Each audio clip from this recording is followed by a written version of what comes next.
The film opens with Lieutenant Eugene Irwin's monologue about the concept of a castle, mentioning characteristics such as location, defense, garrison, and a flag that can raise at the top. However, the castle where the story begins is actually a high-security military prison under the command of Colonel Ed Winter. Lieutenant Irwin was sentenced to 10 years in prison, transferred the same day of his trial. In his office, Winter mentions how Irwin should be honored rather than transferred to the prison. Despite his admiration, Winter reluctantly agrees to house the new prisoner. The lieutenant arrives to be received by all the inmates who heard the news of his imprisonment. The inmates bet on how long the lieutenant will last in prison, with some men considering this inhumane. Lieutenant Irwin has all of his belongings confiscated during his check-in, except for his family photos and academy ring. Irwin is greeted by Winter, who shows excellent courtesy and admiration. He then asks him the same question he asks all convicts upon arrival, about what does he expect from his stay at the prison? But the lieutenant only answers that he hopes to serve his sentence and return home, nothing else. As Winter reaches for a book for the lieutenant to sign, Captain Peretz shows Winter's war collection to the lieutenant, who claims that a person with such a collection has never set foot on a battlefield.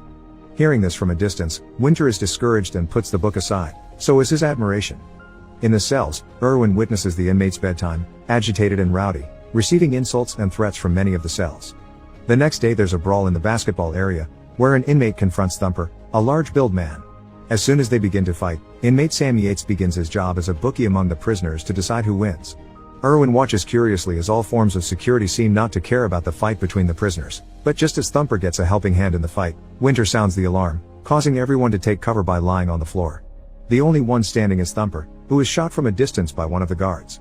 Moments later, Irwin witnesses the abuse of Beaupre, a prisoner with a bad temper, toward Ramon Aguilar, a stuttering prisoner of few lights during the construction of some kind of rock wall for Winter.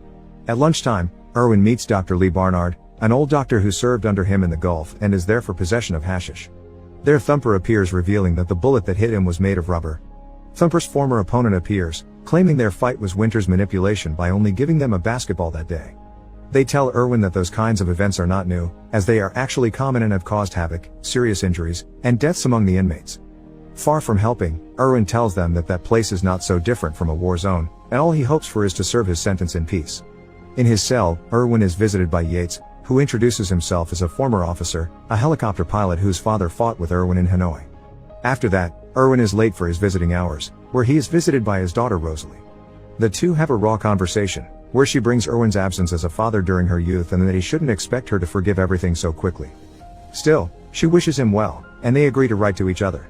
In the yard, Irwin meets Aguilar, who greets him emotionally.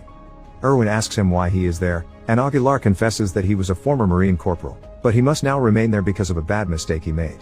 Still, Irwin cheers him up happily. From his office, Winter sees the salutes between Irwin and Aguilar, going against the rule of no longer treating each other as soldiers, so he asks Peretz to reprimand Aguilar, making him hold his salute in the freezing rain.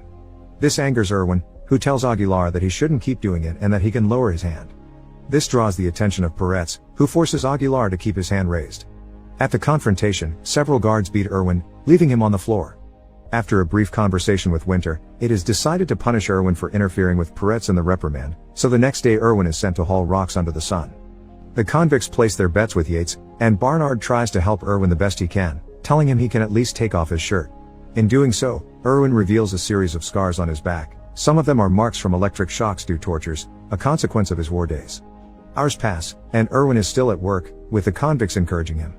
Just as he is carrying the last rock, Beaupre causes him to stumble, hitting his head on the rock itself.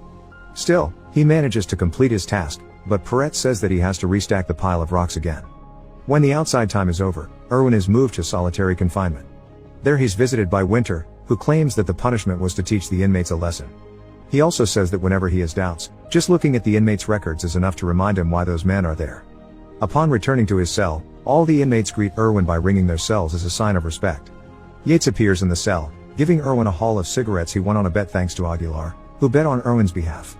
Irwin calls Aguilar, telling him to take the cigarettes with him, as he doesn't smoke. Now Irwin asks Yates if there's a recurring bet on his suicide, and Yates confirms it. Yates remarks that his father used to tell him how Irwin kept his men alive in Hanoi, but Irwin confesses that he broke down that one time, and the screams of his men kept him up. Back at the camp, Irwin tells the prisoners not to be intimidated by the project of erecting the rock wall. After that, the prisoners decide to tear down the barrier.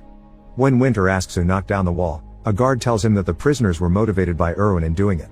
They all start to build the wall again, And thanks to the fact that Aguilar's father was a construction worker, they now have a good orientation on how to proceed correctly.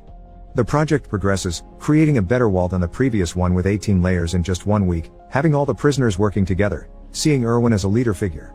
In addition, for his merits in the construction, they let Aguilar carve his name on one of the rocks as a memento.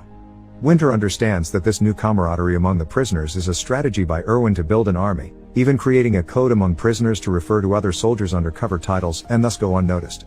Winter calls Irwin to his office and boasts that there have been fewer incidents of escapes and acts of rebellion under his tenure, fearing that the former lieutenant may think of a change in that record thanks to his fulsome wall. That's when Winter sends a bulldozer to tear it down the wall and destroy the prisoners' morale, but Aguilar gets in the way of the vehicle, stopping in its tracks. The alarm sounds, and everyone goes to the ground except Aguilar, who remains upright. Winter gives an order in the face of refusal, and a rubber bullet hits Aguilar's head, a fatal wound.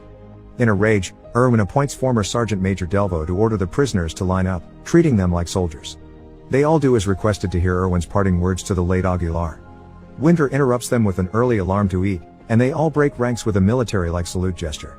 In his cell, Irwin is visited by Winter, who feigns grief over the loss of Aguilar, but Irwin doesn't believe him at all and tells that it will take more than that to break them. He also mentions that he and the other inmates want his resignation as he is a disgrace to the uniform. After offering him a trip to the hole, Winter leaves in defeat. Brigadier General Jim Wheeler visits Irwin as a friend, requested by Winter to talk to Irwin to corroborate the stories about his improvised army. In parallel, Winter receives a letter from Irwin, saying that they are prepared to kidnap Wheeler if he doesn't resign by 12:10 that day. Wheeler tells Irwin that he has already exonerated Winter 3 times, so he has more power than Irwin as a prisoner. Winter initiates a pre-riot operation to protect General Wheeler, but it ends up more over the top than it should be, attacking the inmates with a water cannon and almost throwing gas bombs at them. In the end, Winter understands that it was just a blockade on Irwin's part and orders finishing the operation. Wheeler scolds Winter, considering it absurd that an inmate could kidnap him. He tells Winter that if he wants him to, he will move Irwin to another prison, but Winter refuses the offer out of pride. It is then that Winter goes to the cells and reveals why Irwin is behind bars. Lieutenant Eugene Irwin violated a presidential order, sending troops on a mission to Burundi that resulted in the execution of 8 soldiers. Winter proves that they cannot trust Irwin's pride and that the consequences will be bitter for them if they do. As punishment, those convicts who colluded with Irwin are booked and isolated. Irwin reveals that the bluffing letter was to understand how the riot squad works and thus prepare for the next assault. Winter calls Yates privately, as he knows of his run-ins with Irwin. He tries to make a deal, reducing his sentence to join the crusade Irwin is forming. At lunchtime, 2 of Irwin's colleagues fake a fight, with the guards taking them out of the mess hall, so the inmates can be alone to prepare their strategy. Irwin proposes Winter violating the Uniform Code of Military Justice by losing control of the facility. They all agree, and Irwin begins to train them for the attack, consisting of avoiding barricades, guards, helicopters, and finally, raising the flag upside down in front of General Wheeler, showing him that Winter is no longer fit to command.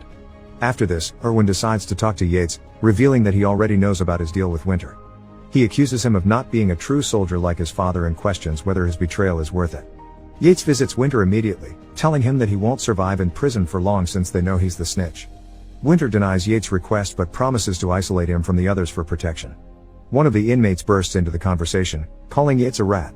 Fearfully, Yates asks Winter again for his release and if necessary, he will bring more information for the next morning. Irwin receives a letter from Rosalie in his cell, which includes a recent photo of her grandson, whom he has not been able to meet in person. Winter calls Yates again in the early morning and asks him for more information about Irwin's plan. The latter tells him that the goal is to raise the flag upside down as a sign of distress, and to Winter's surprise, the flag they will raise is his own, taken by Yates in their earlier encounter during the prisoner's interruption. This earns Yates a pass straight to the hole for his double betrayal. A chaotic inspection of the guards begins, trying to find the missing flag. All the inmates gather in the central courtyard, but Winter realizes this is just what they want, so he sends all the guards outside, only to find that the exits have been blocked. During the encounter, several inmates are injured with rubber bullets. The few outside guards are restrained, and everyone release the isolated inmates, including Yates, who join the cause. Some of them manage to call General Wheeler, informing him of the raid, and with the help of materials sheltered inside the rock wall, they begin a counterattack. Irwin communicates via walkie-talkie with Winter, openly expressing his intentions to take over the prison. The prisoners pull out a catapult they built, which will be protected by several other prisoners using trays as shields. Winter deploys his anti-riot unit, engaging the rebels head-on. The catapult manages to make a full impact, destroying part of Winter's office and setting it on fire. When Winter inspects the stone thrown at him, he realizes that it is the same one from the wall where Aguilar marked his name.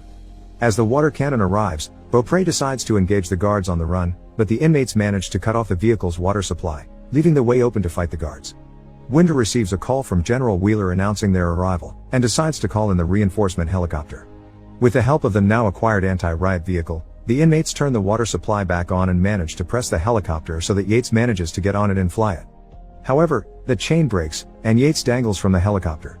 Still, he manages to slowly climb up to take control. Yates decides to confront the rubber bullet shooting guard who killed Aguilar, who thinks it's time to switch to real bullets. Despite taking direct hits, Yates stays in the air and sacrifices the helicopter's tail to take out the gun turret, killing the guard on the spot.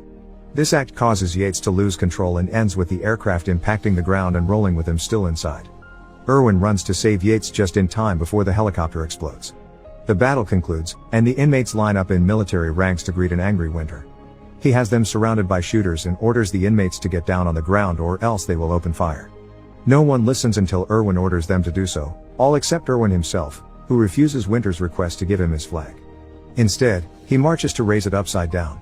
Winter, filled with anger, orders to open fire, but all the shooters choose to disobey him. Winter looks for support, but Peretz orders everyone to remain in place. Tired of such insubordination, Winter himself shoots Irwin before raising the flag. Peretz confiscates Winter's gun and handcuffs him. Although Dr. Barnard tries to help him, it's not enough to stop the bleeding. Everyone then realizes that Irwin raised the flag correctly, so they proceed to salute in his honor. Although all was already concluded, Wheeler's group arrives to stop the mutiny. The film closes with a tribute to the fallen comrades at the rock wall, including the names of Ramon Aguilar and Eugene R. Irwin. Make sure to subscribe and turn on notifications so you can watch more videos like this. Thanks for watching.